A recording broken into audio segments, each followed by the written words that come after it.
Okay, welcome everybody. We now have the majority of our participants. It's just gone 4 o'clock Nairobi time, so I'd like to begin. Let me just check again that everybody can hear me okay. If you can just type yes into the group chat, that would be great. I am just here to introduce Richard Darlington, who is our presenter for Unit 2. He will be presenting on how to combine channels and tactics to achieve maximum impact. He'll go into a description of his presentation in a moment, but I wanted to just introduce him as an amazing communications guru that we've managed to rope in to this set of training. He is currently the head of strategic communications for Well-Made Strategy, which is a part of Well Told Story, which is a consultancy firm based here in Nairobi. He also advises NGOs in the UK, and he's actually coming to us from the UK today. He has years and years and years of experience working on think tank communications, but also has worked inside government as a special advisor at ministerial level. So he brings a huge amount of experience to us today, and is also very active on the Want Comms network, which is a sort of communications network based in London. He's done lots of blogs for them, and in fact, if you've logged into Slack in advance of this webinar, you will have seen one of the blogs that he recently wrote, which is on the submarine strategy, which he will go into in more depth today. So without further ado, I'd like to introduce Richard. As you can see in the live chat, he'll be live tweeting this unit, and he'll explain maybe how he's going to do that while presenting. And yeah, so I'd like to hand over to Richard. Hello. Hello from the UK, from the sunny UK. I'm very jealous of Carolina, though. Last year I did this at her house in Nairobi. Those are happy times. I'm back in the UK, and looking forward to my next trip to come to Africa. It's really nice to be invited back to speak to you again. So yeah, I'm going to try and live tweet. I've already given away the secret to my live tweeting myself, which is I've just drafted a few tweets on my phone and just saved them in draft. So as we get to the relevant point in the talk, I'll just send those tweets. So I'm not a big fan of pre-scheduling tweets. I'm completely allergic to things like TweetDeck. I think part of the magic of Twitter is that it's a live medium, but you can cheat just a little bit. So I've written some tweets with a shelf life for just the next couple of hours, but I'll probably keep an eye just to make sure nothing else happens to make those tweets look a bit strange or incongruous. I've got lots of slides, 68 apparently, and here's the next one. Here's slide number 2. And this just gives you a visual representation, really, of a few of the logos for some of the organisations that I've worked for. Carolina very generously introduced me. So I worked for 2 think tanks in the UK. I worked for Demos for a little bit. I worked for IPPR for a ridiculously long time. I think I did 9 years over a 13-year period. But Carolina's right, I left several times. Had 3 stints at IPPR, and each time I joined IPPR having worked in government previously. So I'd worked at the business department before I came to work at IPPR, and I just brought with me some of the disciplines of government communications.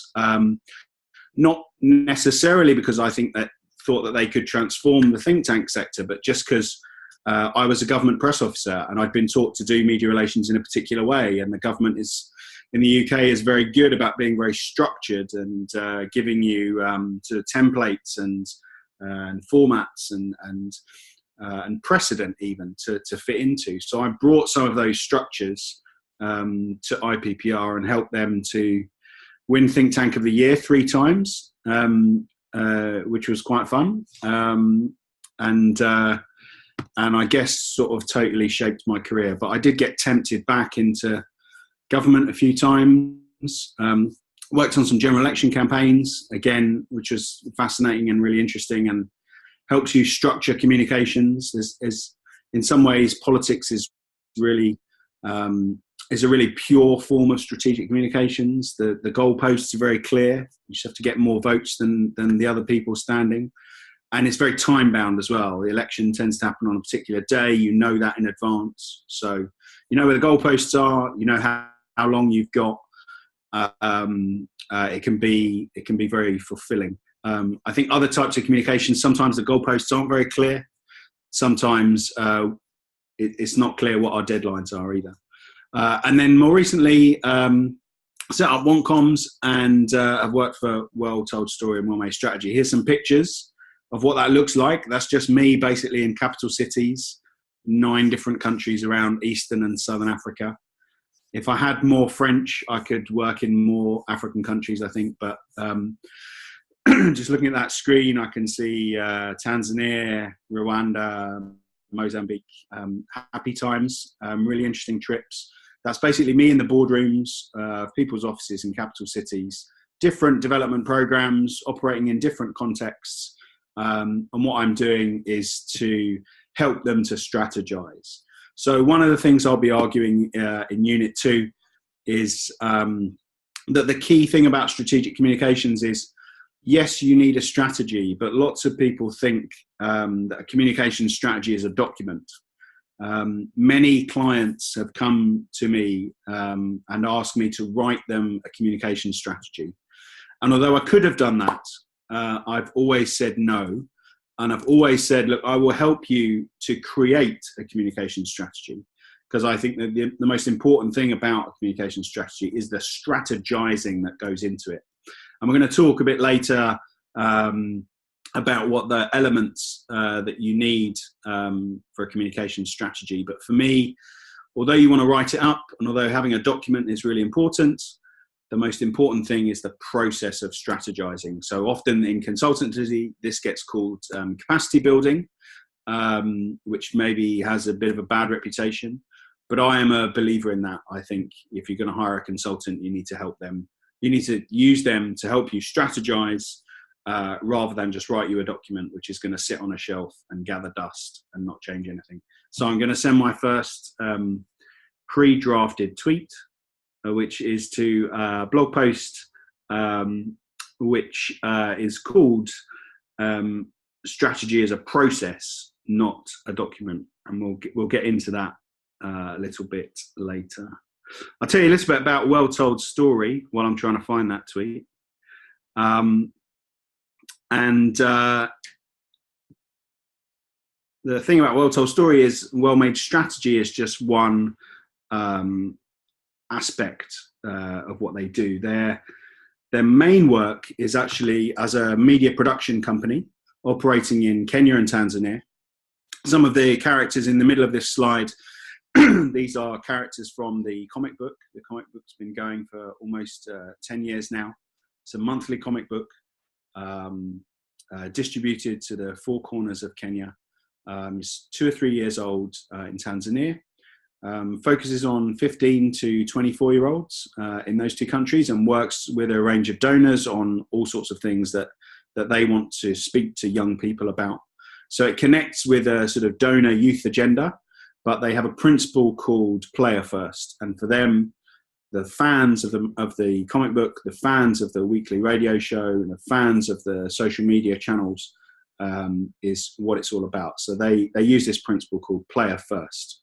And I think it's been quite good to do consultancy in an organization that has this principle, because really player first just means being audience centric. I think thinking about your communications from the perspective of your audience. So each of these characters you see in the middle of this slide has their own social media platform, which is run by a 6-strong full-time social media team.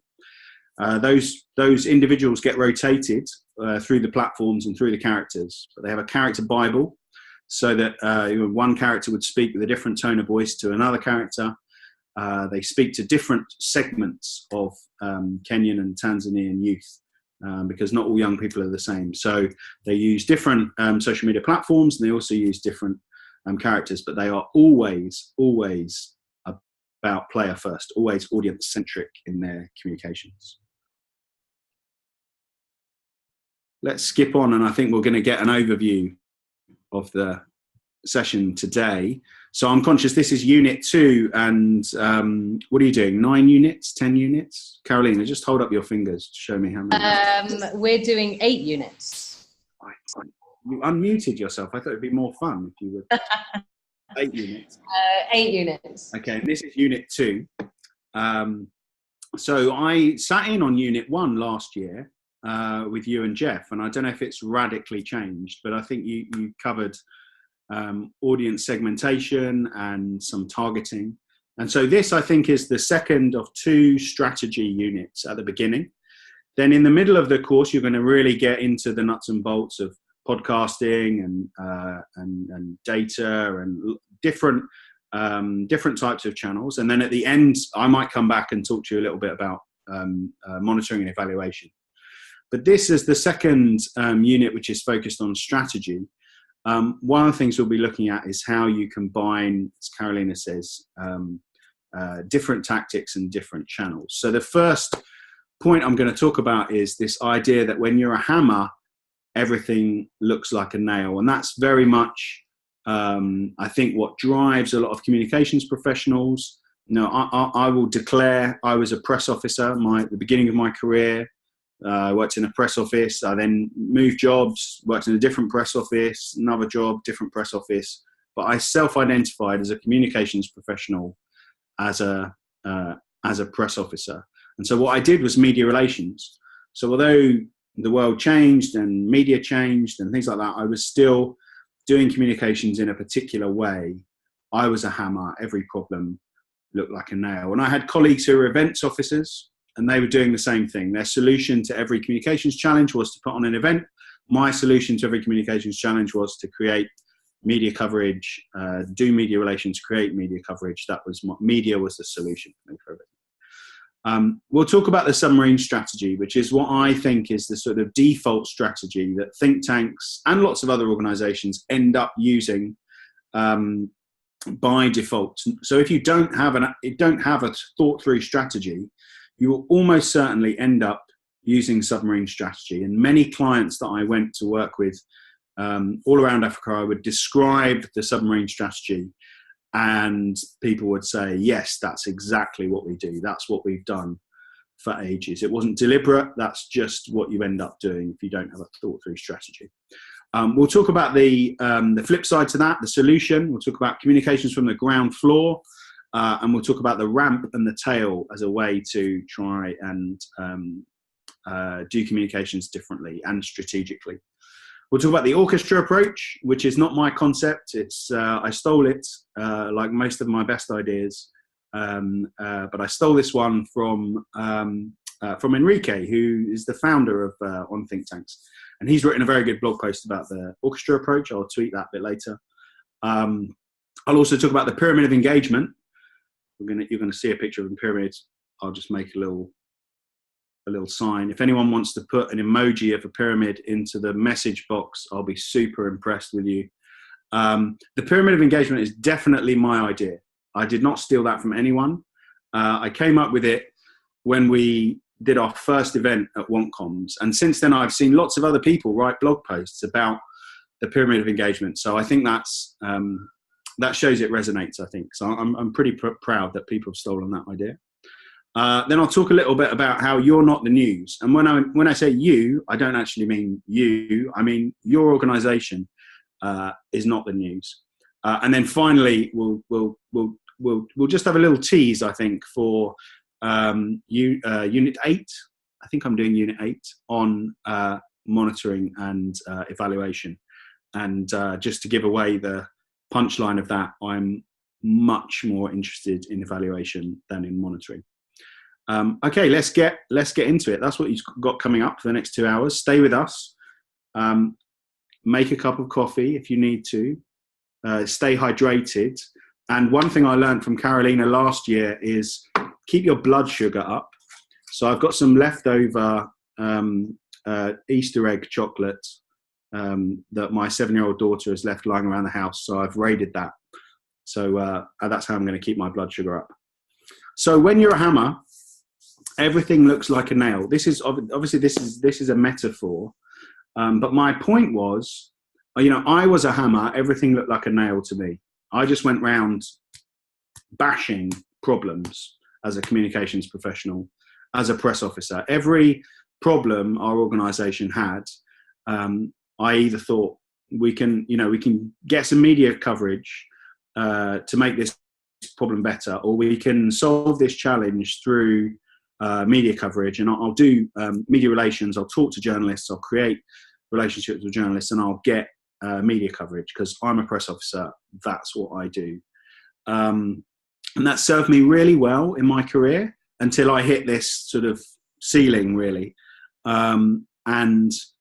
I think now with digital media possibilities, perhaps people think less than that, but I still think entry-level jobs, not just in think tanks, but in development programs, certainly in government, you tend to get one very narrow communications specialism. You're an events officer, you're a media manager, perhaps you're a website person, perhaps you're even a content creation person, perhaps you do digital media. You are put into a very narrow channel professionally. And I think unless you take a sort of bigger picture view, your career will not progress, if you like, because as you get more experience and move up and get more senior jobs, you'll find actually that strategic communications is so much more effective if you use a range of communications channels. So my personal journey was from press officer to podcaster, and there's a picture of the podcast that I present. And so we created this. I'm going to tweet now a link to that. You can subscribe on iTunes, and then you just get the latest episode just appears on your phone, and you can listen in. The thing about the podcast was we created it to solve a particular issue, a particular problem. So Well Told Story wants to get funders and partners for its work. It can reach a lot of young people, and it can talk about a lot of different issues, but it does need funding, it does need resourcing to do that. And a lot of Well Told Stories ambitions are about reaching more young people with a wider range. We're talking about a wider range of topics that they are interested in, and for that you need resources and resourcing. So our target audience, our key constituency, our key audience that we wanted to engage with, were a very, very small number of funders. The Hewlett Foundation, the Gates Foundation. We realized, actually, thinking about it, that the human beings that we wanted to talk to were sort of 50-something, almost always women, probably grandmothers, living on the west coast of America, program officers in these foundations and institutions. And actually, if we wrote a list of their individual names, we could probably write down the names of the 10 most important people to us, then the 20 most, and then even the 30 most. And beyond that, there's a big, big gap and a big gulf. Or we just didn't know who they were. We knew there must be other people out there who sort of tick these boxes, who fulfill that category. But actually, we were able to very, very clearly identify our most important strategic priority audience. Then we asked ourselves, what is the best way to communicate to these people? What do they want to know from us? And how do they want to find it out? Well, they're really busy. They have back-to-back meetings all day, but they probably travel quite a lot, and they almost certainly commute, and they probably drive to work because we think they work on the West Coast. And so they're a real captive audience for us if only we made something to connect with the way they live their lives. And this was how we ended up with the answer being a podcast. So we created a podcast series literally to speak to 30 people, 30 named individuals that we would email links to of the episodes of the podcast as it came out. Now, it turns out lots of other people were interested in the podcast as well. But in some ways, that other communications was sort of collateral damage, really. We had a very small, laser-targeted audience that we wanted to get to. And I had to convert myself from being a press officer to being a podcaster in order to communicate to these people in this way. This was a strategic communications challenge that my former specialism, the channel, if you like, that I had relied on, media coverage, just couldn't address. So that's how I went from being a podcaster, being a press officer, to a podcaster. And that leads us, I think, to kind of moving back and thinking about strategic communications and the way that we think about it. It's really important, I think, to start with an objective. And often I think it's important when you're when you're thinking strategically to not think of a communications objective, but to think of an organizational objective. So the example I've just given you starts with the organizational objective for Well Told Story, that we wanted to engage with funders, that we wanted to get more funding to do particular types of projects in the areas that we worked. That was our business objective, if you like. And then from that, we thought about a strategy to achieve that objective. We wanted to have a meaningful interaction with this very small target group. So we knew all those individuals. We could send them an email at any time. We could pick up the phone. We could request meetings. But what we wanted to do was communicate with them between those specific interactions. And that's why the podcast became the tactic that delivered that strategy for us, which helped us achieve that objective. And so actually communications channels like events or press releases or policy briefs. Carolina's a big fan of policy briefs. I'm going to talk more about policy briefs later on. These communications channels are just one tactic. And actually what you need to do if you're going to do strategic communications planning is think in this order: objective first, then strategy, and then tactic to deliver that strategy in order to achieve that objective. Now, here's some more ideas that I stole from someone else. This OST, if you like, objective, strategy, tactics. It's the order in which you should think about strategy. And these 9 tips I stole from Alistair Campbell, who used to be communications director at Number 10, which is the Prime Minister's office in the UK. And he's written a blog post which contains these top tips. But I think they are really instructive and useful, not just in a political context, but for think tanks as well. So OST is the first rule. Get these the wrong way around. If you start putting tactics first, or if you have a strategy that isn't aligned to your business objectives, you are just doing comms for the sake of it. The comms tail is wagging the dog. I mean, whatever phrase you want to use. And I think also as communications professionals, we'll get so much more respect if we start with the business objectives of our organization, with the log frame that's been agreed with our funder, with the annual report, the objectives in the annual report that's gone to our trustees. As comms people, we won't get belittled. We won't be considered to be trivial or window dressing if we root everything that we do in the business objectives of our organizations. Second point is, it's not a strategy unless it's written down. There's a massive rider on this, which is just because you've written it down doesn't make it a strategy either.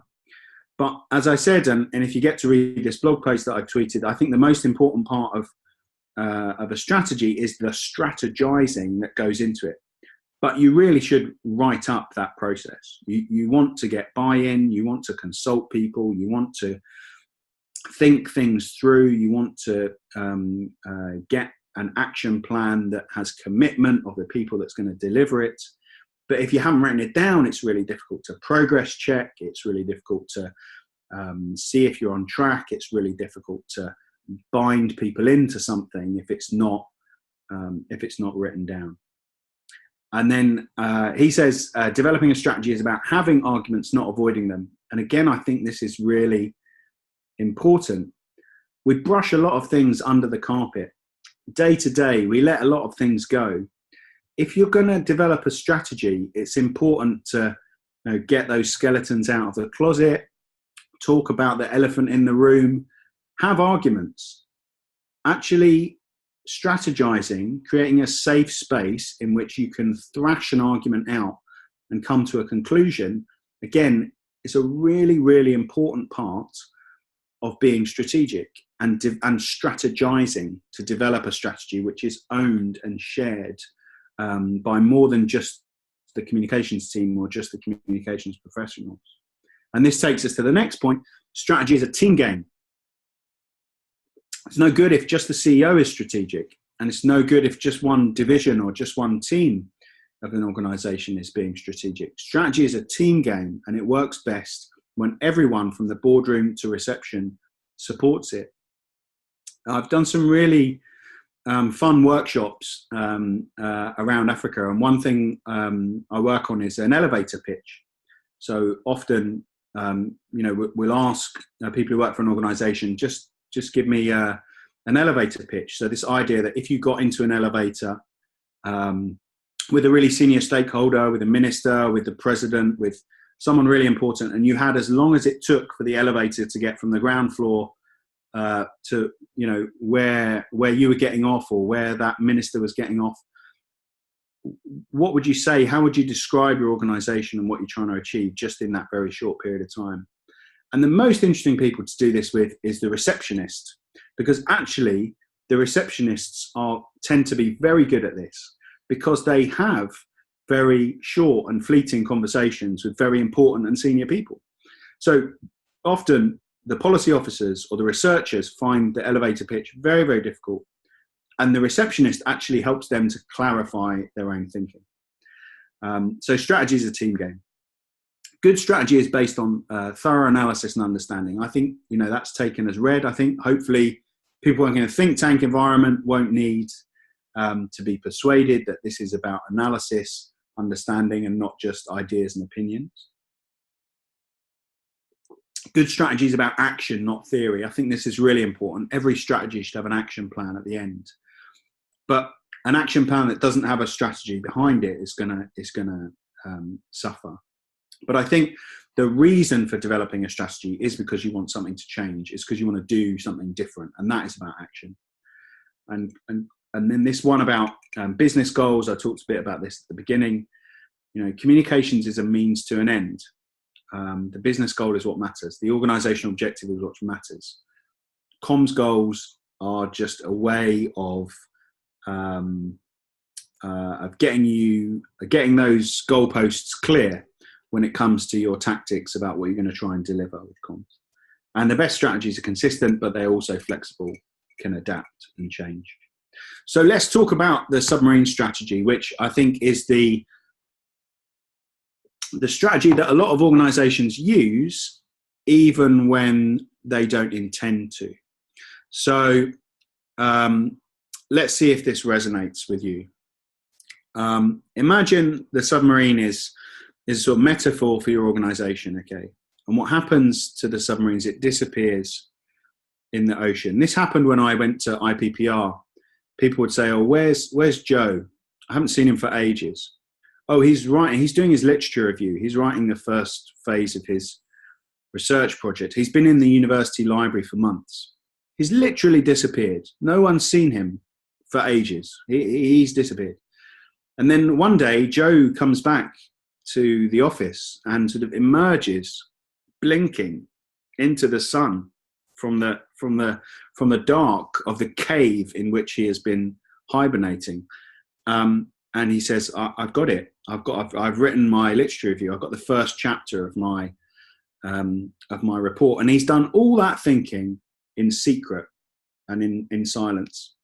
And then Joe goes off and he writes the rest of his project and so on. And then eventually you see Joe again, and he comes back and he says, I want you to launch this report for me. I've written this research report. I've spent the last 6 months researching this.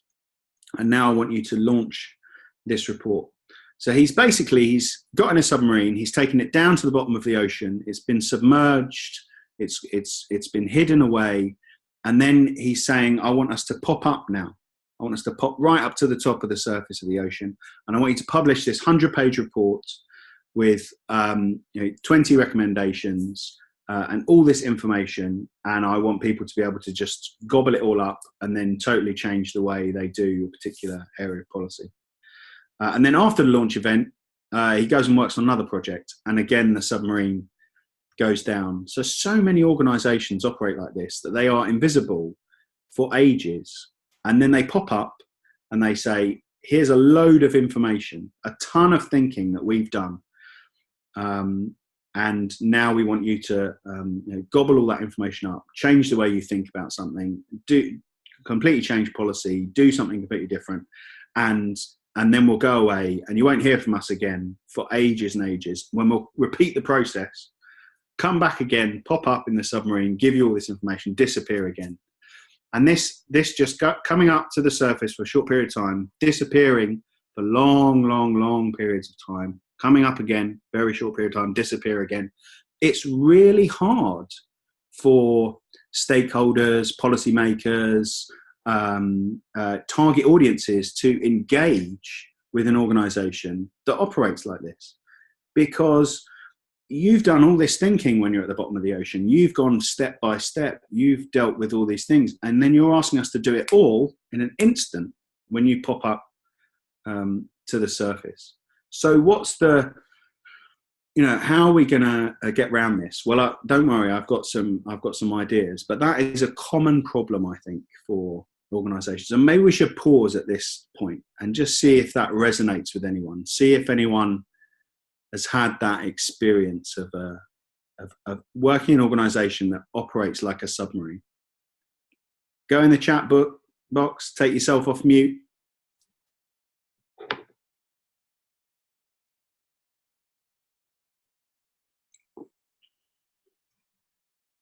No? Okay, let's have a look at the next slide and see if this analogy works for you. The bolt-on approach. This is another way of doing comms in a really unstrategic way. There's another person who's also called Joe, okay? Everyone in my stories is called Joe. Joe's a communications coordinator, okay? He works for a program in a capital city in East Africa. And Joe is completely disconnected from all the program officers who work there, all the researchers in the research team. He hardly ever gets to see the CEO. He's certainly never been invited to even meet the board, let alone speak to them or engage with them. And Joe's on the receiving end of these reports and these projects, these project evaluations, end of term projects, the annual report. Joe lives in fear of the annual report. Every year he has to deal with the annual report. He gets given it, if he's lucky, a week before it's to be published, sometimes just a few days before it's published. Now, all Joe can do is apply the bolt-on approach.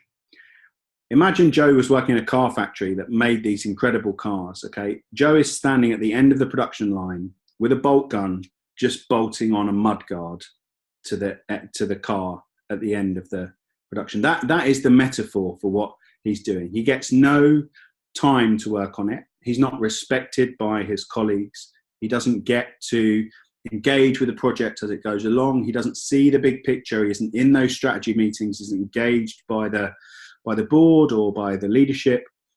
All he gets to do is the bolt-on approach. And do you know what? No one really thinks Joe's very good at his job, and he doesn't stick around very long, and he goes and just works for somebody else. And then someone else comes in and the process gets repeated again. That's what the submarine strategy, I think, can feel like from the perspective of a comms professional. Richard, just to let you know, we've had a few comments in response to your question from some of the participants. I don't know if you can see the chat box.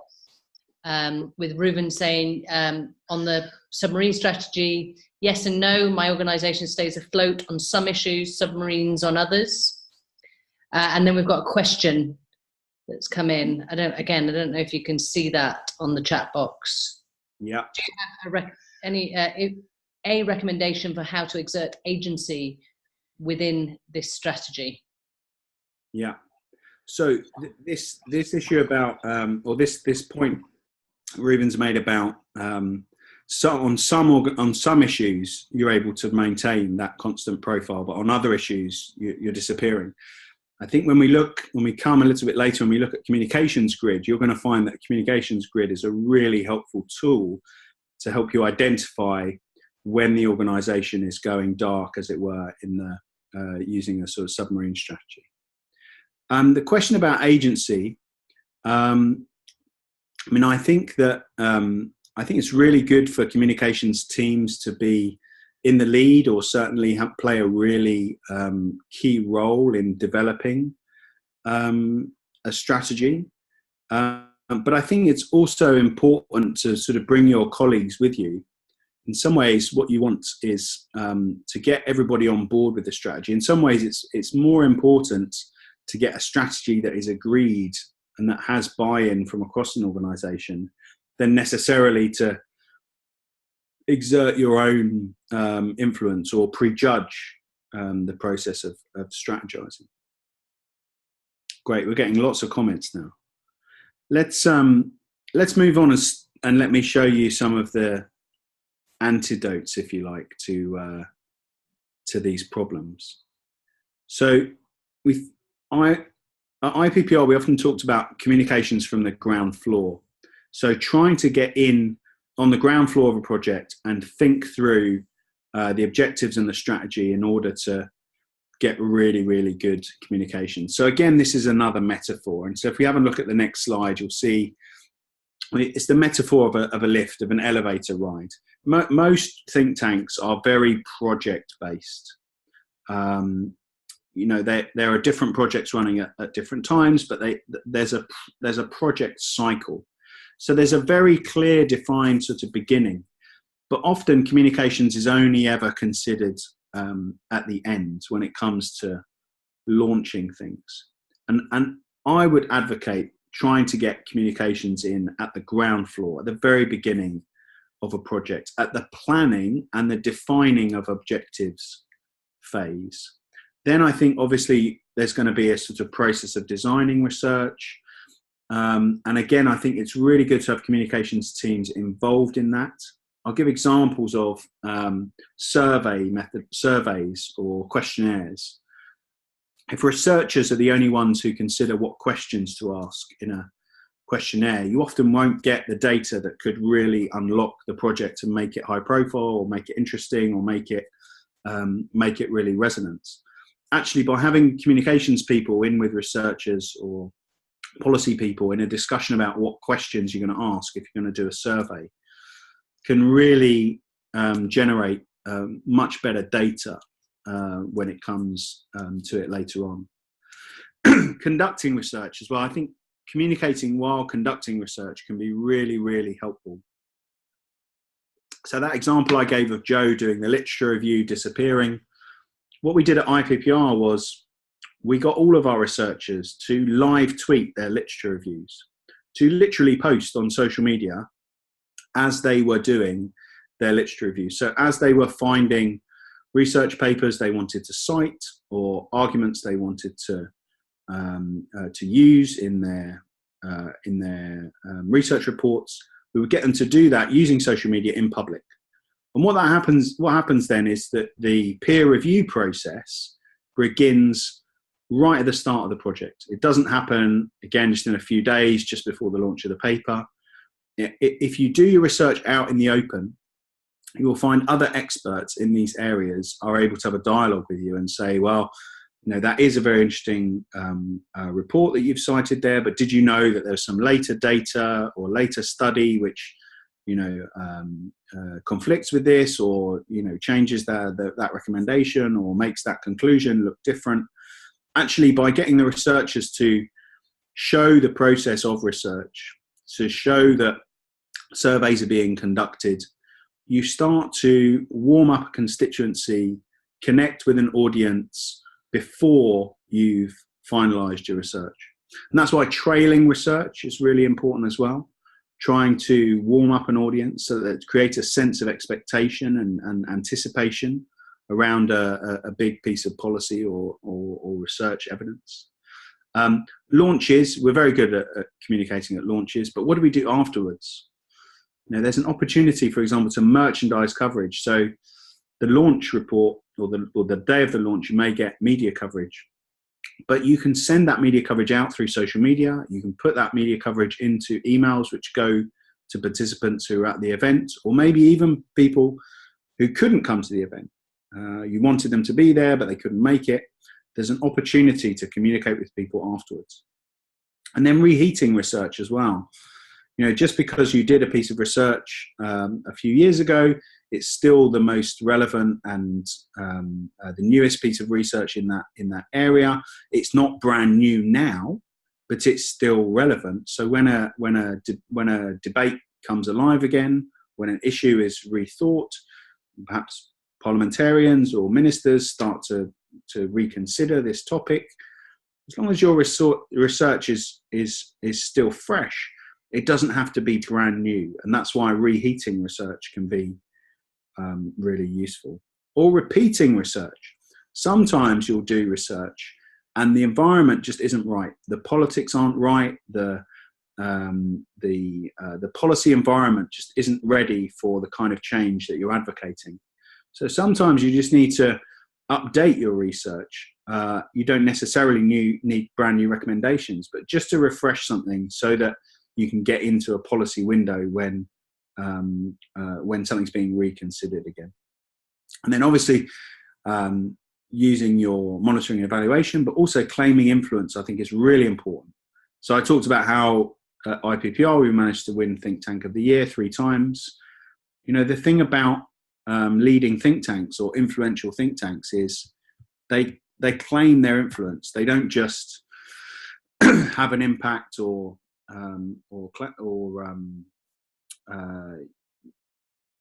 they don't just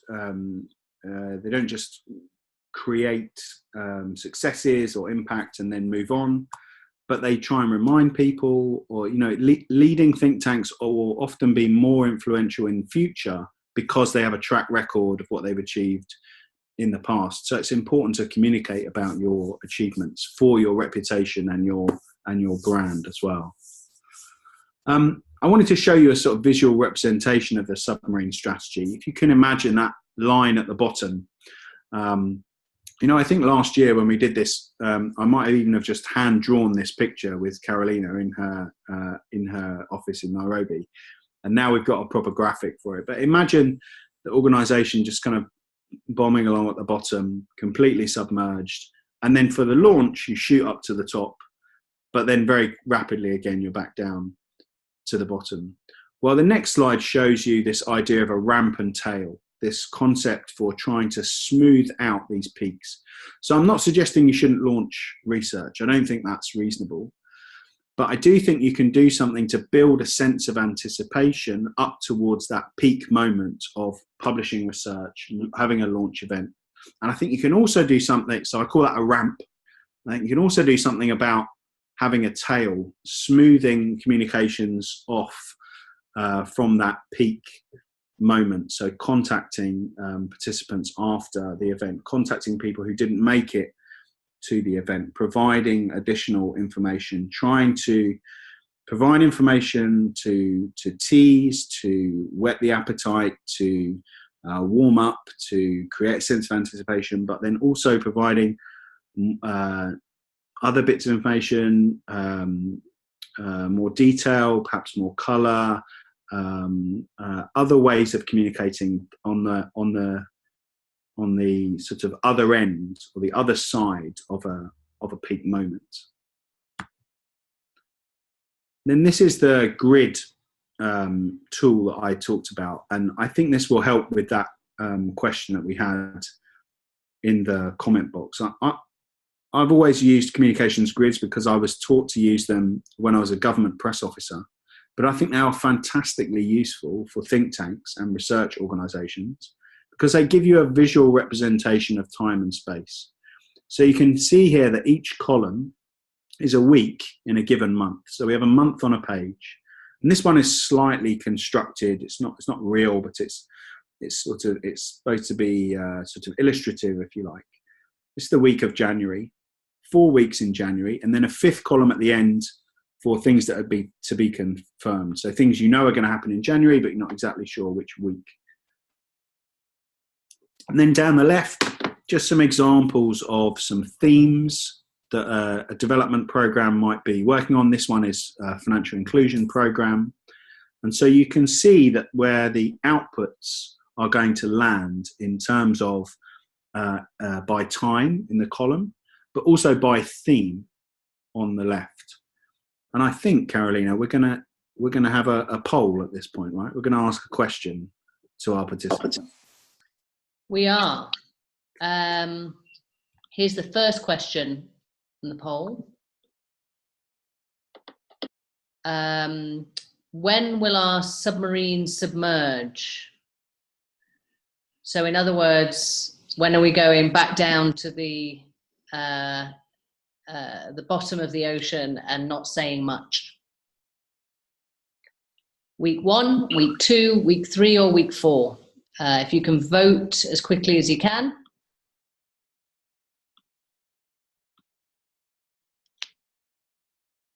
A dialogue box should have shown up. I can see that dialogue box. Brilliant.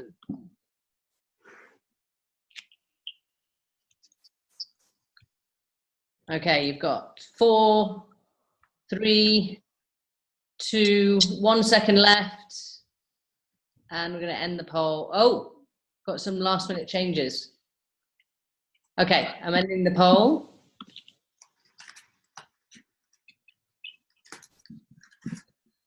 Richard's having some biscuits. So the majority of you, well, 50% of you have said week 3 is when the submarine is going to submerge. So when are you going to go quiet?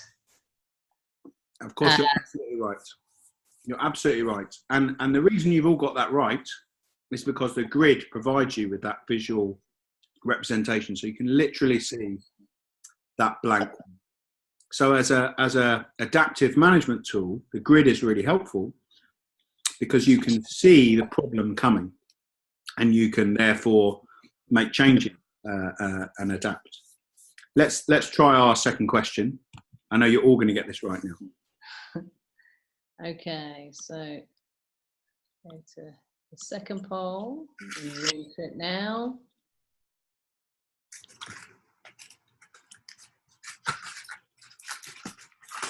Okay, what issues will we go silent on? So it's not the week that you'll go sort of quiet, but what issues will you go silent on in this month? Got 3 people who have voted. I'm going to close the poll in about 5 seconds, so vote. Oh. Vote as soon as you can. And we're going to end the poll. Did everybody get insurance? 71% got insurance. We had some people who voted on SME finance, which is also, it's also a bit quiet in the month, but there is some stuff in week 1. Yeah. So if you have a look at the insurance line, you'll see it's completely blank. So a couple of things we could do here. We could look at this month that we've got planned and we could say, look, we are doing quite a lot in week 1. We've got 3 things happening in week 1. Now the one at the bottom, an MOU signing with Zuna, that's a mobile money organisation in Zambia. That's probably quite tricky to move because that's the CEO is going to sign that with this external organisation. So that probably needs to be there. But do we really need to publish 2 blogs in that week? Let's move one of them. Let's move one of them to week 3, because that smooths out our outputs. Insurance. Let's call the head of the insurance team and say, are you doing anything in February that we could pull forward into January? Or are you doing anything in January? Or have you got any ideas for what we could do in January that we could work up so that we can make sure that we're still communicating to our stakeholders about insurance, so that we've still got a profile on insurance during January, so that we don't submerge. And someone in the chat box asked a really good question about capacity. The great thing about a grid is because you've got that visual representation of time and space, you also see capacity crunches, or areas where different bits of the organisation are going to get overloaded. So if you look at this, Linda is carrying a lot of our work in January. You know, is Linda really going to be able to cope with doing all this stuff? Or can we try and smooth out Linda's workload so that she doesn't burn out in January and then we never hear from her until the middle of the year? So a grid can be a really super helpful tool in terms of smoothing things out and keeping your submarine alive. Now, the other thing is, we talked about communications being a team sport. And here, if you like, is the analogy for how to work, how to communicate as a team. And that is the orchestra approach. So this is a picture of the Kinshasa Orchestra. And as I say, this idea was not mine. This idea is Enrique's, where he describes a think tank as an orchestra. The thing about a think tank is you've got lots of different specialists, much like an orchestra. So you have the horn section and the wind section, and so all these different specialist musicians. In a think tank, you have specialist researchers, people who have particular in-depth knowledge in different areas. If you can get your think tank to communicate like an orchestra plays music, you will be getting more than the sum of the parts. You will be getting a great communications approach. Sometimes I put that up, and I put that up once. I remember when I was running a workshop, and someone said, "So I suppose you're the conductor who stands at the front of this orchestra." And I think communications professionals, if they're anything, they're not the conductor at the front. They're the percussion section at the back. Beating the drum, keeping the orchestra in time. And that's what I see the grid doing. So the grid provides you a visual representation of time and space. You can't create more space or time. Your audiences can only consume a certain amount of information from your organization until it just becomes a blur. Or if they don't hear from you at all, then you know that they'll be forgetting about you. So the grid provides you a really good tool just to keep the beat, basically, and to give different parts of the organization their moments to shine. That's what orchestras do, and that's why they create such great music. So let's pause and just ask people if that makes sense. Again, come off mute if you want to talk, or put something in the chat box.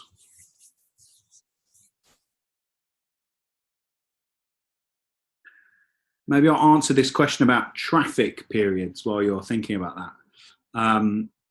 So we've got this comment about clutter in a campaign and traffic periods. I think that's absolutely right. And I think, again, that's why the grid can be really helpful.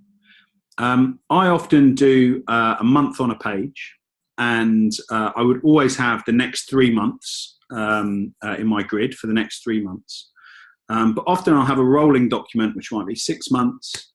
And I always keep an archive so that I can look back on the last year of what we did. 12-page document, which has a month on a page going back, so I can review what we've done.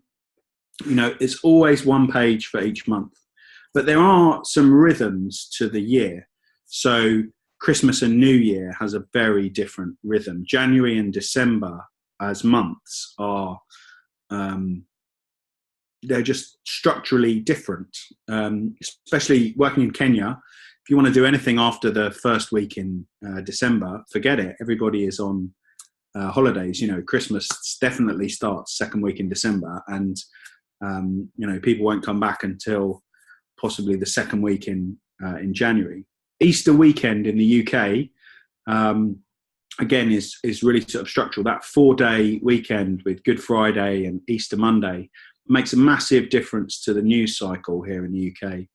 And in the UK also, August, where Parliament is in recess and lots of organisations sort of slow down for that summer holiday period, makes a big structural difference, particularly to the news agenda. It's very hard to get good turnout at events in August in the UK. And I can see again in the chat box people are saying about vacation period in Canada. So it's very contextual depending on where you are. If you're in East Africa or Europe or North America, the calendar is going to be different. School holidays, parliamentary recess periods. But again, that's a way to use the grids to help you to structure that. I had a quick question, Richard. In terms of how we talked about this in Unit 1, some of the processes and protocols and tools that you can use, and grids came up, but we were going to be talking about it in Unit 2, so I didn't really go into it. In terms of how you should use the grids, what works best for you in terms of weekly meetings, or should it? I guess if you're working as a journalist, you're using these daily, but as somebody who's worked inside government, but also for think tanks, how have you used these in practice? Has it just been something that gets sent around on email, or is it something that you sit around a table with? Yeah, it's a great question, because I think a lot of people's instinct is to create a Google Drive or put something on a shared drive. And while it's good to allow people digital access to this document, it's also quite important that someone takes responsibility for structuring it. So you're not just asking think tank researchers to put in their inputs, you're actually structuring what they're going to do in your grid. I also think it's really important to print this document, which is why I would use page breaks, and I would put a month on a page with a column for each week. Because I would take just the first 2 pages of the grid, the month you're in and next month, to weekly management team meetings, also to fortnightly research team meetings. So I think it's really good as a comms professional to insert yourself into leadership team meetings, but also particular research teams. So I would go to the education team and I would take the next 2 pages of the grid and I would say, this is what's coming up. Because it will often prompt a conversation, and they would say, oh, well, we're all going to this conference in this week. And I'd be, oh, that's really interesting. You're going. Do you think there are going to be lots of education stakeholders? Oh, yes. We wouldn't have this conversation if I didn't present them with a blank piece of paper. So it's the blanks in the grid that they tease out the intelligence and the knowledge that these researchers have that they wouldn't think to tell you because they wouldn't think is relevant. Great, thanks. Can I ask a question? Yeah. Hi there. I just thought I would chime in and ask, I suppose one critique of this sort of approach is that it's creating a lot of noise, and it's just a lot of noise. So how, using this approach, do you still make, a really important report or something like that really stand out? Yeah. So I think you definitely still want peaks, but I think the thing is that if you only have peaks, then it's very difficult for your stakeholders to understand you. So there's a principle, a content production principle, I think, in the private sector, which talks about hero hub and hygiene content. So hygiene content is the kind of content that you need constantly on your digital platforms. It's what you might post daily on Twitter. It's what you might post weekly on Facebook. It's hygiene content about your brand. And the same, I think, goes for think tanks. But then you also want hub content, which is once a quarter, you want content which is more engaging, more high spec, if you like, has more effort into it, is a slightly bigger deal. And you might have 4 of those in a year. They might be quarterly hub content. But then finally, you want hero content. And hero content is something that you might only do once a year.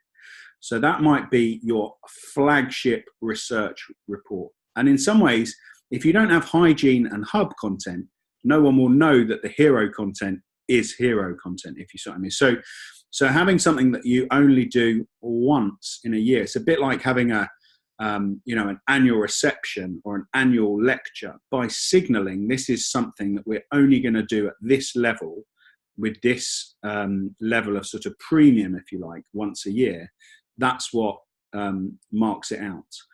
But as well as having that hero content, you also need the hub content, which is, can be quarterly, and you need the hygiene content, which is more regular. So let's move on and have a look at what your options are in terms of communication. So I said this pyramid of engagement was a concept that I had come up with when we did the first WantComms event, which is, it's getting on for 5 years ago now. But I used this graphic, really. I tried to talk about how we were communicating 5 years ago. I was saying, look, we communicate, traditionally think tanks have communicated at the bottom of this notional pyramid of engagement. So at the bottom is things that take a lot of engagement. They take a lot of time to engage with. So if I'm going to print out and read your full report, or if I'm going to come to your launch event, for example, anyone who knows Nairobi will have been to breakfast at the Serena Hotel in Nairobi, at which a research report has been published. Okay, now it definitely takes you at least an hour, no matter where you are in Nairobi, to get to the Serena Hotel. Potentially 2 hours to get there. When you're at that breakfast, there's probably the event itself will take an hour, perhaps 2, and then it will almost certainly take you an hour or 2 to get to where you need to be, whether you're going back to your office or home or on to another meeting. So to come to a launch event, you are asking people for potentially sort of half a day, 4 hours or something of engagement to get there, to be at it, and to go somewhere afterwards. Same thing with a research report. If you're asking someone to read a 40-page report, that is going to take them a couple of hours if they're going to read the whole thing. And so we've always, as think tanks, engaged people at the bottom of the pyramid of engagement with a deep level of engagement. But I think our researchers have always aspired to have more people engage. And I think what you need is a sort of ladder that takes people down to that deeper level. So I'm not saying don't do launch events. I'm not saying don't publish full reports. What I'm saying is if you want people to engage, if you want people to give you that much engagement, you also need to engage them with bite-sized chunks that whet their appetite, that pull them into your issues with a much smaller, more superficial level of engagement. And so a lot of us used to create media coverage or write op-eds or comment pieces in newspapers. Then the internet allowed us to write blogs, which were a similar sort of thing. So if you think full report might be 40 pages, executive summary might be 4 pages. Then, a blog or an op-ed or a comment piece might be 800 words. If you're going to read a piece of news coverage, you might be reading 200 to 300 words. If you're going to read a tweet, you'd be reading 160 characters until they ruin Twitter, in my view, by making the character spaces longer. Or you could just spend a fraction of a second just retweeting. So if Jeff published a report from the Nuffield Foundation about health reform, I might think, look, I haven't got the time to come to his event or to open the PDF and read that full report. Nor am I that interested in the detail to read this executive summary. But I like Jeff. He's my friend. I'm sure his researchers do good work. I like the headline in the news story I've read. I'll just click and I will retweet that content that Jeff has shared. I'm just engaging right at the top of the pyramid of engagement. And I think a lot of think tanks leave a big gap in the middle. That gulf between executive summary and blog post, I think, is wide. But with digital tools, of which actually Jeff is very, very good at making the most of and using, we get this whole world of possibility in the pyramid of engagement using digital tools. And so let's have a look at the next slide to give you an example. Now, in between media coverage and the executive summary is a world of different ways to engage people. Podcasts, videos, animations, infographics, interactive web applications, all sorts of things become possible. And I think in some ways successful communications projects, if you like, or research projects which are successfully communicate at several different levels in the pyramid of engagement, and that draws more people down to that deeper level of engagement at the bottom. Let's have a look, shall we, at an example or some examples of that. So CGAP are the financial inclusion think tank of the World Bank, and CGAP, I think, are very good at using digital communications and very good at using a range of communications tools in that pyramid of engagement. So, they're using Twitter, they're using email newsletters, and what they're putting in those tweets and what they're embedding in those newsletters is links to blog posts.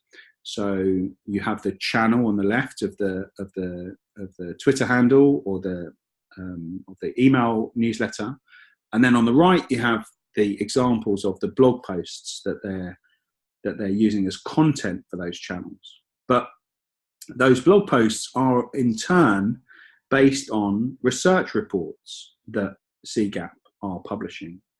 And when I spoke to someone at CGAP about the way they communicate, I remember this vividly. He said to me, when you're a researcher at CGAP, when you finally publish your final report, it feels like a real anticlimax, because you've done so much communicating before you finish, that the sort of the launch event can feel like a bit of an anticlimax. And for me, I thought that's brilliant, because if that's how that feels for you as the expert who've written that probably means that how it feels on the other side for the person that you want to read that research, for the stakeholder that you're trying to engage with, they're probably just switching on actually to what you're talking about before your launch event. So I think, like, emotionally, that's probably how you want your researchers to feel. And I think he wasn't saying this as a criticism of the way CGAP communicate.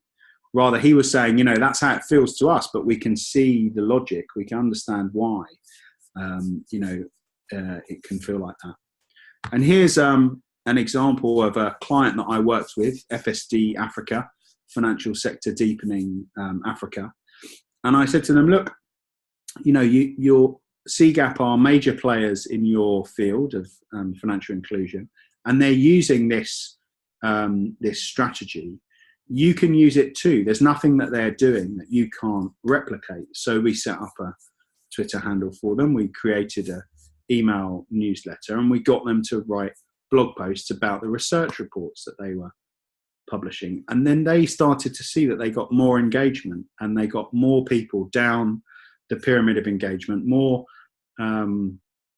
people engaging with the full research, because they were offering bite-sized chunks, and they were pushing that accessible content to people in email and on social media in a way that made it accessible for them.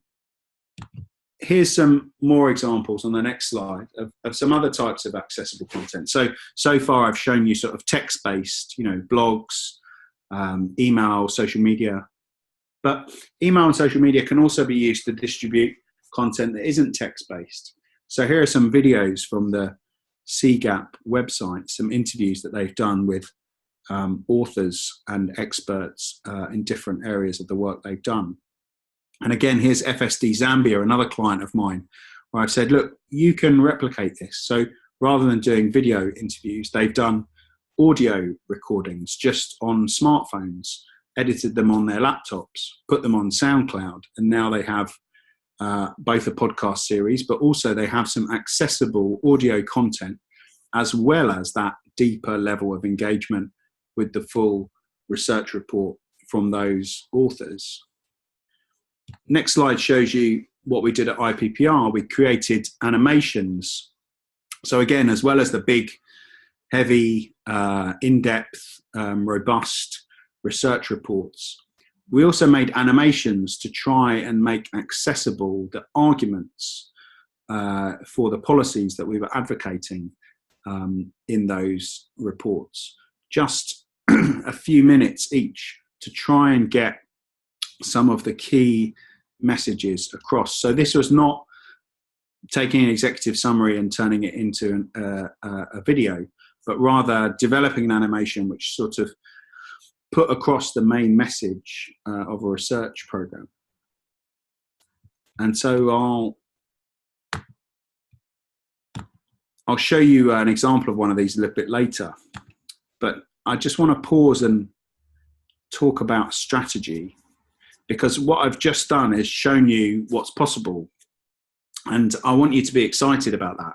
But I don't want you to go rushing in and grab all these innovations and try all this new stuff just for the sake of it, because I still think communications done well is communications done strategically, but we haven't really yet broken down what it is to be strategic, or what it is to strategize. So I wanted to show you the 4 elements of any strategy, and I've drafted a tweet on this, which I'll now send. I think every strategy has to answer 4 questions. And the first question is, where are we? The first question is, what's your situational analysis? You know, every communication strategy, excuse me, every communication strategy happens at a particular time, at a particular juncture, in a think tank or organization's life, or in a campaign moment. It's really important that if you're going to get people to work together strategically, that they have a shared sense of what the situation is, what the situation that they find themselves in. So what is the perspective of your audience on your think tank? What do your stakeholders think about your development program? A lot of strategies that I've worked on in Eastern and Southern Africa, I've done a situational analysis, like a SWOT analysis, looking at the strengths, weaknesses, opportunities and threats,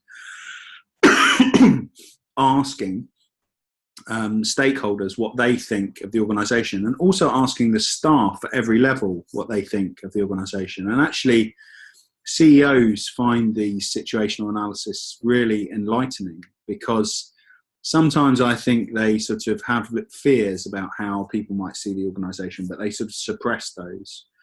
Actually, seeing anonymised quotes from a situational analysis that a consultant has done for you can really prompt you actually to take these things seriously and to act on them, and to try and change perceptions that are negative or you feel are unfair.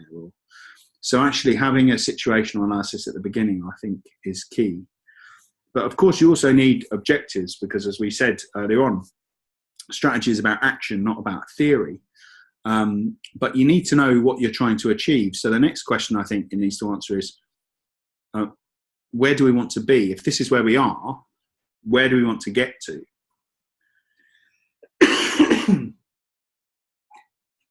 Excuse me. And so that's about objectives. And so creating objectives can be a good idea, but also I think looking at what your business objectives are already.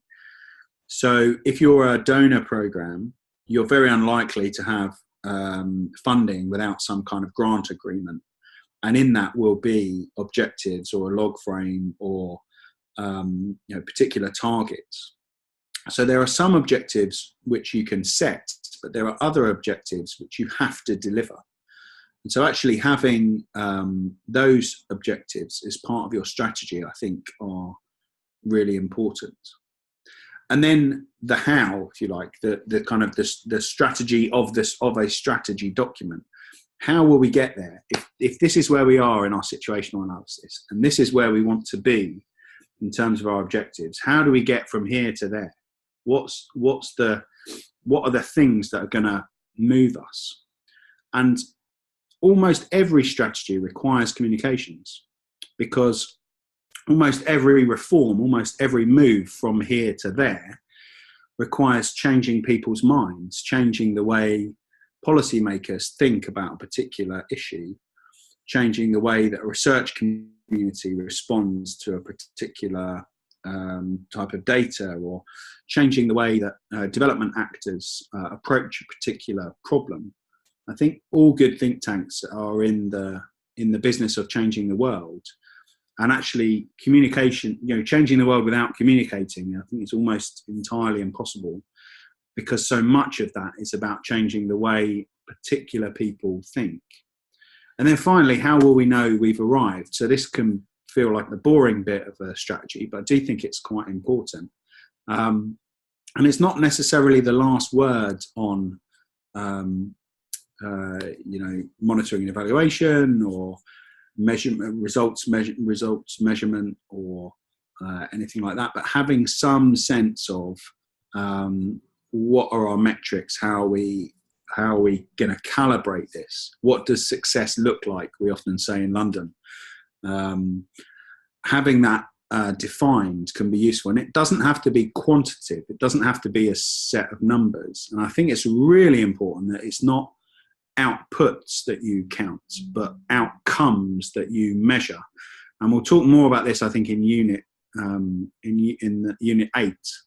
But a lot of communications strategies I see have an action plan at the end. They just finish with saying, we're going to do this many Facebook posts, and we're going to publish this many press releases. And actually, it's the outcomes that matter. So, if Facebook and media relations are the channels you're going to use, much better to measure engagement on Facebook, or to measure outcomes in terms of media coverage, rather than outputs of press releases or outputs of Facebook posts. So let's just have a look at the next slide. Another way of thinking about this, and again, the order of these things is key. If you're doing project level communications, and if you're doing organisational strategy, thinking in this order, I think, is really important. Starting with an objective. What is the action that you want to happen? What do you want to achieve as an objective? What action do you want to be taken? And every action has to have an actor. So who is it that's going to take that action? What is the key audience for that particular objective?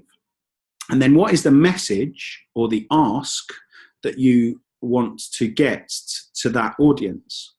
What's the message which will make that audience more interested in that objective, or more likely to do the thing you want them to do? What's the ask to the actor to prompt that action? And only when you've done those three things in that order should you really think about the communications implications of that. What communications content do you need to create to get that message to that audience to achieve that objective? What channel is best used to deliver that content that has that ask that will go to that actor to create that action? And of course, then you should try and measure and evaluate that. But I think the order of these things is really important. And so often in communications, we start with Facebook or Instagram, or an event at the Serena, a breakfast at a breakfast launch event at the Serena, because that's how we've always done things, rather than think through to ourselves, what's the objective that we're trying to achieve here? What's the best audience that we need to target? What's the priority audience that we need to target? And what's the message? Because it may be that those people are not going to come to that breakfast at that hotel at that time. Instead, think about what you're trying to achieve, and then use the comms tools you have for sure, but innovate. Do something you've never done before, because that's the right answer when you ask the questions in this order: objective, audience, message, and then, and only then, comms. I want to show you an example of what can happen when planning goes wrong. This I took from a client that I worked with, and they've half done this. So the first thing is they haven't really thought about the objective. They've started with an audience, and really they haven't prioritized. They've just listed everyone they could think of as a potential audience. And then I don't think they've thought particularly smartly about the key messages. Rather, they've just thought what's going to appeal to that audience. And then if you look at the channel column, you'll see that basically they're just doing business as usual. They're just doing a launch workshop, a hard copy report, a press release, and Twitter, as if Twitter was a thing rather than a channel. You know, who's going to tweet? What are they going to say? When are you going to do it? What content are you going to include? These are relevant questions for that channel. But this shows you that although that order is right, you can still mess up in terms of implementation if you don't think it through properly. I wanted to talk a bit about sort of advocacy and making change happen. And I think asks are really important. I'm currently advising quite a lot of NGOs, and some of them take what they call calls to action very seriously. You know, they engage campaigners and the public, and they're always thinking, what's the call to action? I think sometimes think tanks can forget about asks and the ask that you make to policymakers or decision makers. You know, is there a new law that you want, or a new policy? Is the ask here something genuinely new? You know, does your country, does that policy community just not have anything like that? Or are you asking for something to be taken away? Are you asking for the removal of something? Are you asking for the repeal of an existing law or policy? Or are you asking for a reform or an amendment to a particular law or policy? What is it that you want to happen? And I think this is really important. I mean, I've spoken to some government policymakers who talk about how dissatisfying it can be to be on the end of really bad advocacy from NGOs and campaign groups, where they're just told about principles that an organisation believes in, which are tangentially connected to the policy area in which that policymaker works. You know, what they want are proposals. They want a proposal for a new law or a new policy, the repeal or the removal of a current law or current policy, or the reform or amendment of a particular policy. They are as much interested in the how of making change happen than they are in this sort of a statement of your principles or these values that your organisation believes in. So actually making an ask practical to decision makers is really important. And you've got to think about where the money comes from, because often, you know, policymakers will share your aspirations, but they don't have the wherewithal, they don't have the resources or the budget. So knowing how much things cost, quantifying them, suggesting sources of funding or suggestions for reform of finance, or, you know, cutting this in order to invest in that. These things are really helpful. Or is it about behaviour change? Some public policy issues actually can't be solved by government alone. They don't have the levers that they can pull centrally in government in the capital city in order to make these things happen. So, you know, in public health, I think behaviour change is probably best understood. You know, if you want to stop smoking, what can you do about advertising? What can you do about tobacco regulation? What can you do about public health that you provide. Actually, behaviour change often requires a different set of ideas, but it still requires an ask to policymakers. Or you might be asking for a seat at the table. So sometimes think tanks in developing world, some that I've worked in Africa, what they really want is they want a seat at the table at the financial inclusion working group at the central bank, or the population policy committee at the Department for Health, because actually they want to continue to input and bring expertise and provide evidence-based information to an ongoing policy process. So a seat at the table can be an ask that you can make as well. But I do think, if you look at the next slide, that it's really important you try and get some urgency into your asks. So the idea of never letting a good crisis go to waste. Sometimes you need to sort of pounce when there's a moment of flux in policy making or in politics, and try and turn instability and disruption into the opportunity for positive change. So if you're trying to mobilize activists, a lot of sort of mobilization people in campaign groups talk about crisitunity. You need a crisis. You definitely need a sense that things are about to change, but a crisis where there's no agency, where we're the victims of this crisis, can be very disempowering. Whereas a crisitunity is, well, things are going to change because there's a crisis. It's not going to be the same as it always has been. There's an opportunity that comes with this crisis. And that concept of a crisitunity, we're not that good at, I don't think, in the think tank world of creating that. You can be asking for policy change for ages and nothing ever happens. You can be publishing research reports because that's what your researchers are interested in, or that's what your organisation has always asked for. But can you get a sense of urgency? That's the question. Policymakers respond to politicians. So, civil servants will often take their lead from politicians, and politicians often bring political agendas from election campaigns as much as they do develop them internally. And that's important to think about too. The other thing about politicians is they're so busy that they only ever respond to things that are urgent.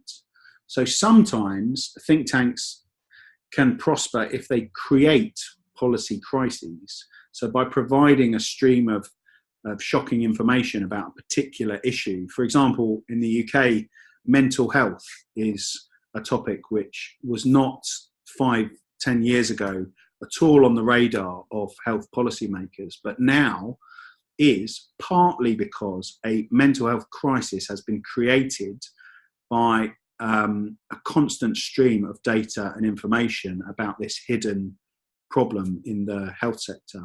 So can you create a crisis about the issue that you want to get change on? And then I wanted to give you some ideas from the world of advocacy campaigns that you might be able to try and apply in the think tank world. So this idea of a little big thing, and I've written a blog post about this, so I'll tweet the link to that now. Carolina, I don't know if you've got a slide that has a Jane Austen banknote on it. There we go. There we go. So the little big thing is this idea that campaigners have, that what you need is, while you might have a big campaign, for example, on gender equality, what you need is a little thing that illustrates that big thing. And you need a series of little things in order to campaign on, in order to get progress on the big thing. So Campaign for Gender Equality in the UK makes advances through a series of small steps. And one step was getting a woman on a banknote. So there was a point at which there were no women on any of the banknotes in the UK. And so campaigners started this campaign to get a woman on a banknote, because they said, you know, that it was not acceptable that women were not represented on banknotes. And the central bank responded, and they created, they put Jane Austen on the £10 note. Now this is a little thing, but it's a victory, and victories is what campaigners and activists feed off. And actually, if think tanks had that sort of incentive too, they would approach, I think, lobbying and activism and advocacy in a slightly different way. Instead of trying to change everything in one go with one big policy report, breaking it into a series of achievable asks and achievable things to campaign on shows a sense of progress. It shows that you're being influential. That helps you get more funding, helps you get more, helps you do more research, helps you advance your program and process. So I think think tanks can learn a lot from campaigners and how they work. This next slide, we didn't do a great design job on this, and that's entirely my fault. But I think these two questions are just so important at think tanks because researchers don't think about them. And I think as communications professionals, you can actually achieve a lot in terms of getting your organization to be strategic by just constantly asking these two questions. When researchers talk to you about the research they're doing and the policy issues that they're working on, you constantly need to be asking, who can make that change?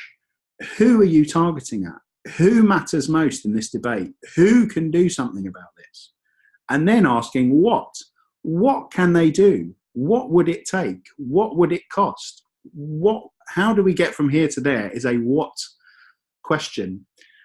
And really what you're asking here is about actors and actions so that you can develop messaging and then do communications. But if your researchers cannot identify for you who it is that can make change and what it is that the change they want to see in the world, your think tank is going to be an irrelevant academic organisation rather than a change-making, world-changing think tank. This slide sort of talks about the politician's trajectory, and now I've worked for quite a few politicians, and I do think it's quite easy to categorise politicians into just three categories. There are those who look up, who are trying to make it, who are ambitious, who are striving to not necessarily to get to the top, but to advance their political position. And then there are those politicians who are looking down, who are feeling insecure and who are worried about losing the position that they have. And then finally, and this is a much rarer category of politician, there are those politicians who are looking around for a legacy because they've realised that they're not going to advance any further up, nor are they really at threat of dropping down. They've made it in that sense. Now what they're looking for is a legacy. And often these are the politicians who are best to engage with in terms of policy.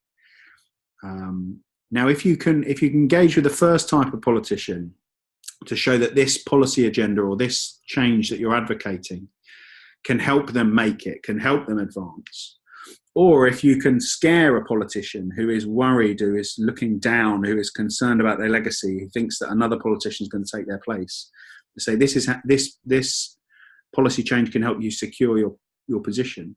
But I think more likely you'll find that a slightly maturer politician who is not feeling insecure, is not feeling sort of super ambitious, nor is feeling insecure, but is looking for a legacy, would take the time to work on something, would want to associate themselves with a particular agenda. And the point in the chat box about university administrators, I think is absolutely right. And, that's probably because they're responding to internal politics. I think we find this in lots of institutions, but for politicians, you know, internal politics is all there is, really. I mean, you know, internal and external politics. Politicians are either looking up or looking over their shoulders or looking down, or they're looking around for legacy. I want to talk about policy briefs. Can we go back one slide? Thank you. Carolina's desperate to show you this cartoon. Sorry about that. My computer was being a bit funny. Now, look, Carolina and I will have a sort of fake bit of banter now about policy briefs, because I'm massively over-characterising her position, but she's made an excellent living out of advising people on how to write much better policy briefs than they had before. But I'm just very, very sceptical about policy briefs as a communications tool, because in some ways I don't really know the question to which policy brief is the answer. So I think over the last hour and a half, if you haven't got it yet, then I don't think you'll ever get my main message of my talk. But the main message of my talk is, if you want to be strategic, you need to ask questions. You know, that questioning, that sort of level of inquiry, can be sort of more useful if you do it in a particular order, for sure. But actually, strategic communications is about asking questions. And for me, I just don't know what policy briefs are the answer to. And so that might be a bit harsh, but I don't think I'm the only person who thinks that. This next cartoon I saw on a bit of training material, and I loved it. It spoke.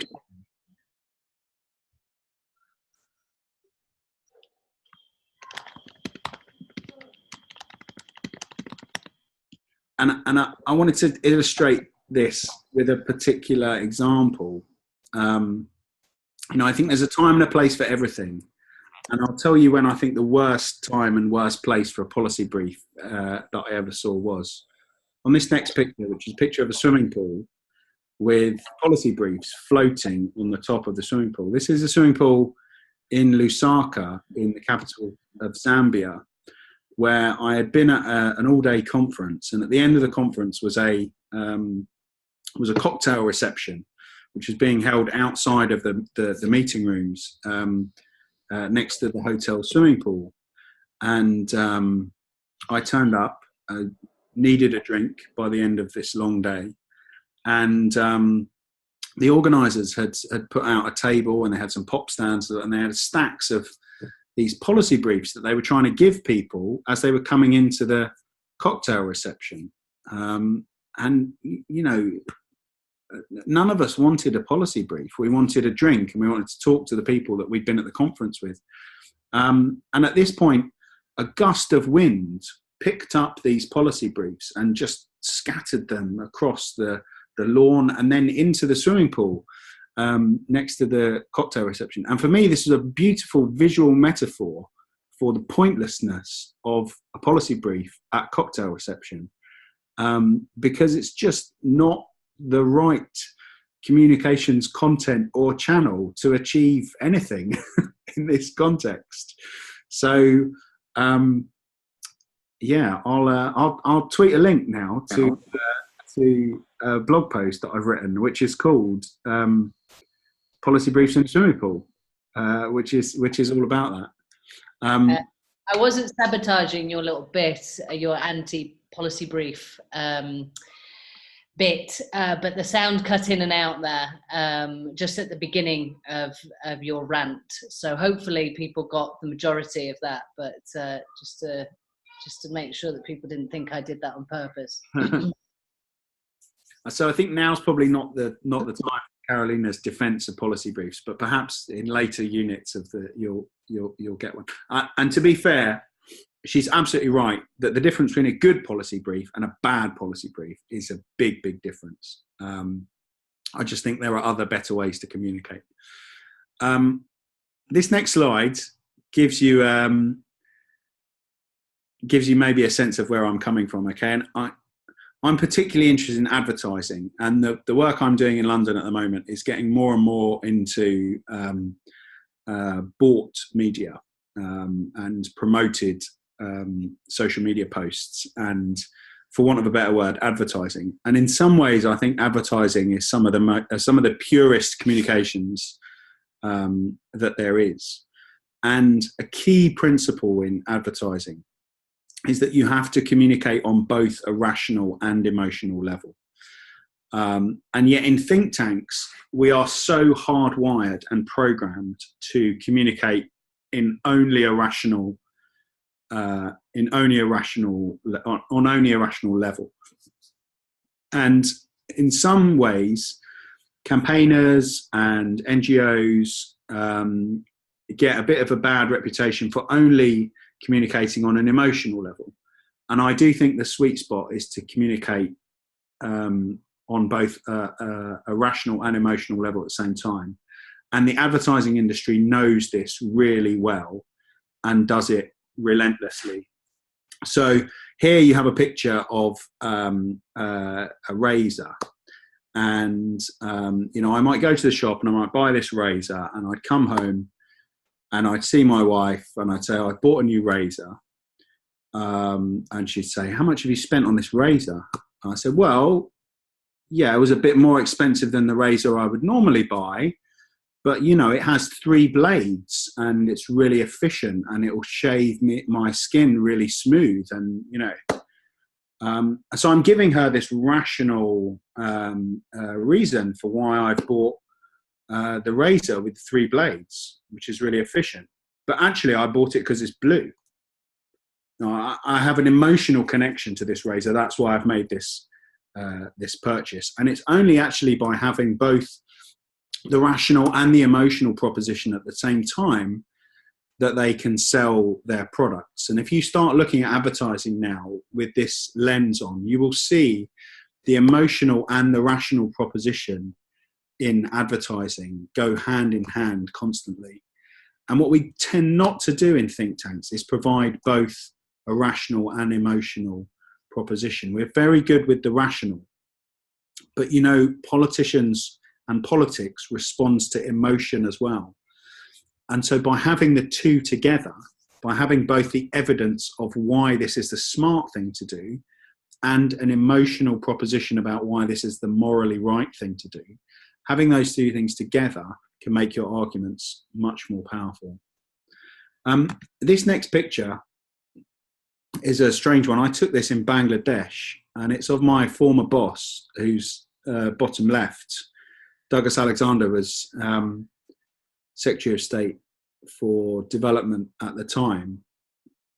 And I'm not sure why we put this photo in, but I think this photo, in some ways, you got another politician on the right who's standing up, who's Ed Miliband, who was the climate change secretary at the time. And we did this trip to Bangladesh just before the Copenhagen Climate Summit. And the idea was to give Ed Miliband, who's on the right, the sort of emotional argument that he would need, because we knew that he would be going to the climate change conference with a rational proposition. We knew that there was lots of evidence about climate change, that the world needed to act. But because we were working at the development department, we also felt that it's the poorest people of the world who are on the front line of climate change, and we needed him to be able to relate that emotional case as well as the rational argument. And so that's why we went to Bangladesh, and we met these villagers in this village which had been flooded several times, and UK aid was helping to raise their homes above the level of the flood waters.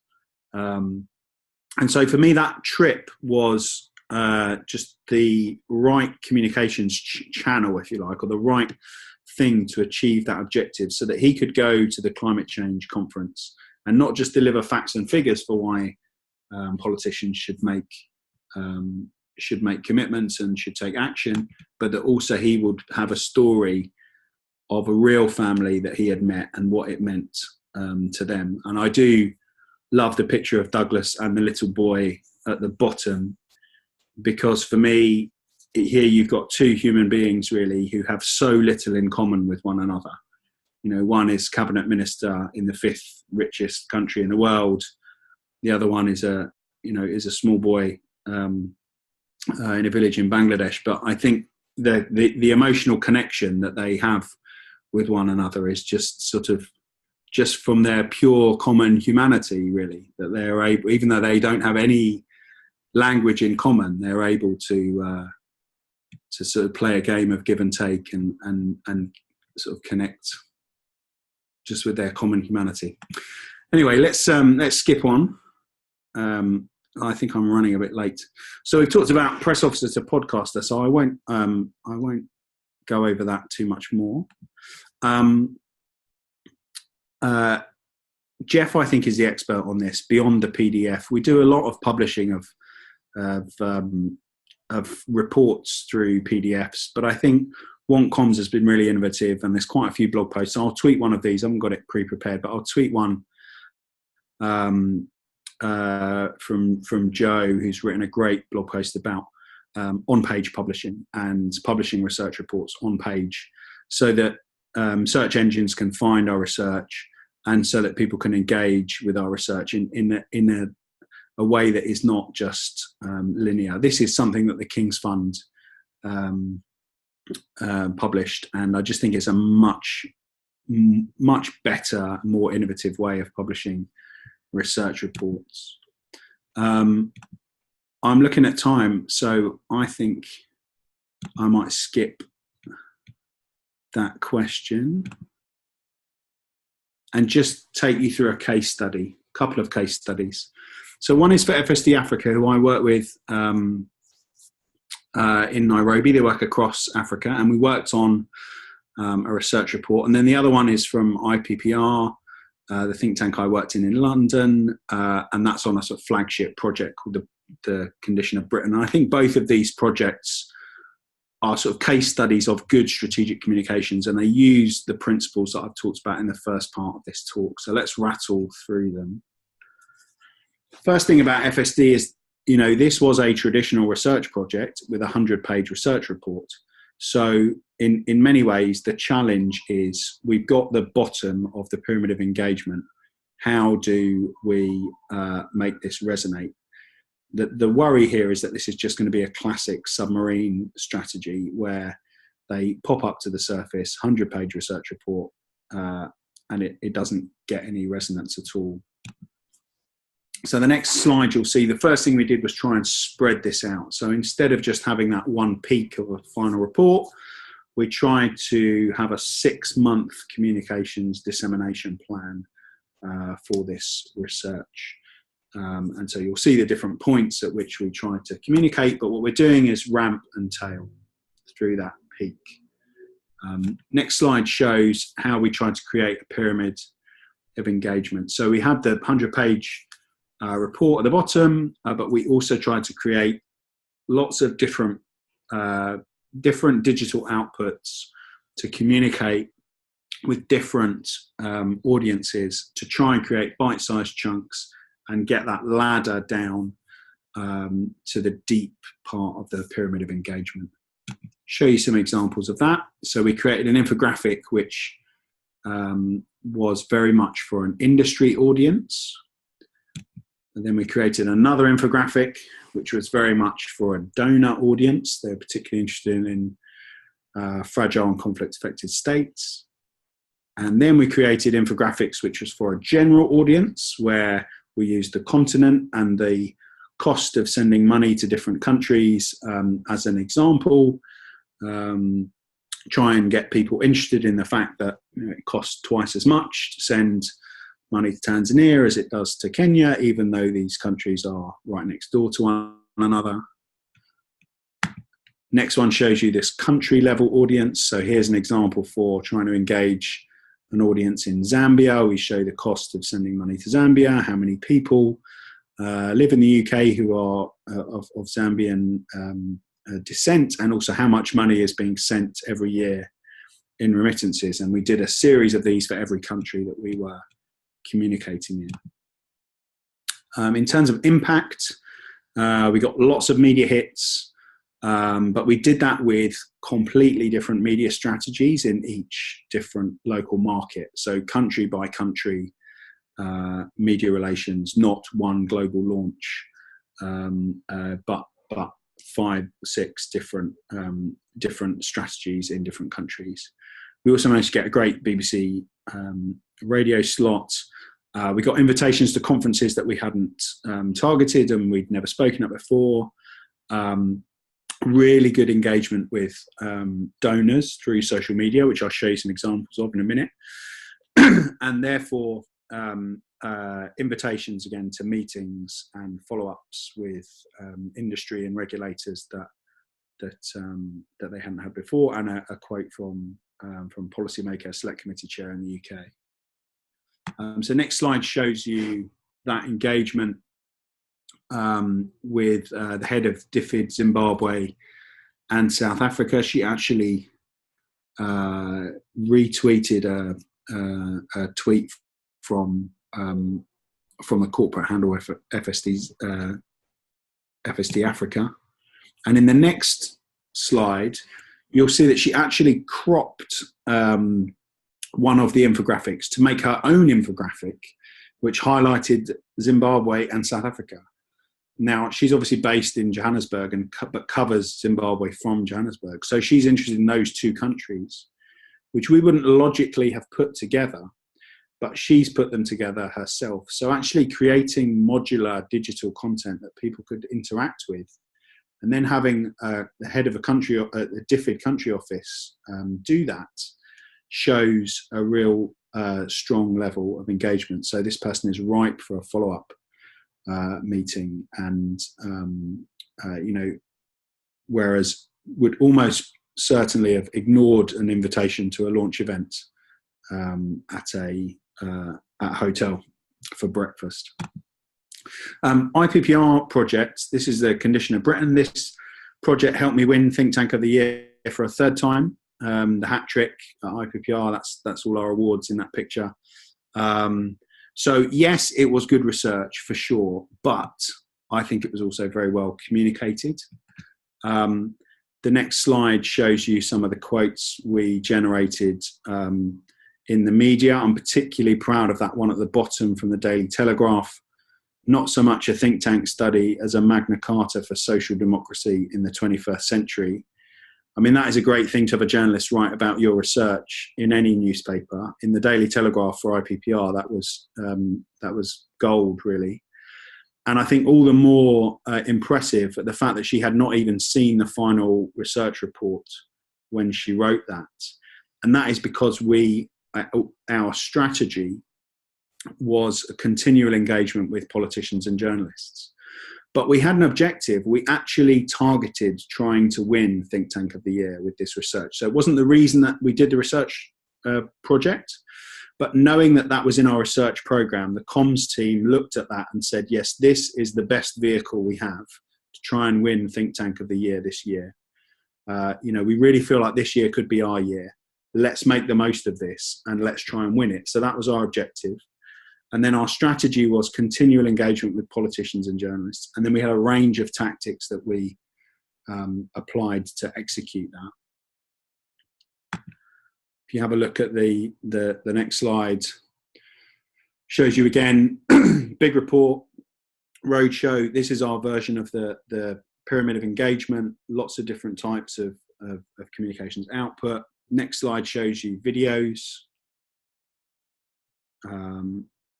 And so that was how we did that. Do you know what, Carolina? Because we're almost out of time, I think we should save the rest of the slides for Unit 8. Okay. Can we just jump down to the very last slide, which has the overview? Because I think we only have about 5 minutes left, right? Yeah. So this is what I've shown you today. We've talked about strategy, but hopefully I've given you different ways to think about strategy. I've shown you different ways to pose questions. I've shown you different orders that you can ask those questions in. And I've shown you a few tools and techniques that can help you. But I think hopefully you will now agree that the thing about communication strategy is that a communication strategy is not a document. It's a process of thinking, and there's a logic to it. So I think I'll leave it there, because I definitely don't want to overrun. Yes, unlike what we did last time, because I went over on my section in Unit 1, so apologies for that. Richard, thanks very, very much. That's been great. Lots of food for thought. We've also got a lot of the links that Richard has kindly been tweeting as he's been presenting are in our resource sheet that we will post to the Slack workspace after this session. Obviously, as you know, the video of this unit will also be posted as well. So for those of you who couldn't be here for all of it or any of it, you'll have a chance to recap on that when we post it shortly. Jeff, I've just seen you come on screen. Is there something that you'd like to add? If I may, I don't want to steal your thunder if you were getting to it, but for those of you who are completing the entire course or who were specifically on Unit 1, I just wanted to remind everybody that there is an exercise kind of associated with these first 2 units, although mainly more tailored towards the first week's unit on audience mapping. So I will be sure and share those slides that kind of outline the exact exercise, but as a reminder, that is due next week. It's an exercise you get to choose between the different types of audience mappings and create an audience map and submit it to us. I will give the address as well in Slack. I was just looking on Twitter. Apparently Slack was down yesterday, which I had no idea about. It was a holiday here, but I think it's all up and running again now. So hopefully everybody is on Slack. If you don't, please get in. If you're not or having problems accessing Slack, please do let us know. And yes, beyond that, thank you very much, Richard. From my perspective, it's always good to have, I think, 2 different looks at different ways of thinking about strategy for communications. And as Richard also rightfully said, as we start moving on to next week's, we will be looking at some of these specific channels themselves. So sorry if that steals any of your thunder, Carolina, but I just thought I would put that in there. No, that recaps it great. One quick thing to say is that we have got kind of 2 or 3 minutes left. So if you do have questions now, do make the most of having Richard live here. But if you think of questions a bit later, we do encourage you to use Slack to sort of post and communicate with the trainer, but also to have discussions amongst yourselves. So if you've got any questions, do ask it now. Feel free to unmute yourself or do it through the chat box. We'll just we'll pause for about 30 seconds to allow you to do that, and if not, we'll close the session. But thanks for joining us today. I would also say thank you, and that is another reminder that if you're willing, we've got a little bit of a shy group in terms of introductions, but I would also emphasize again in the general channel on Slack, there's an opportunity to introduce yourselves. We have a lot of very interesting people from around the world, and it would be a shame if you don't have a chance to interact through this. So break out of your introvert shells. There aren't many introverted comms people out there, but we might have some of them with us here today. All right, I'm not seeing any questions coming up, so that must all have been crystal clear. Do have a look at the resources that we'll post, and we look forward to seeing you next week for Unit 3. Thanks very much, everybody. All right.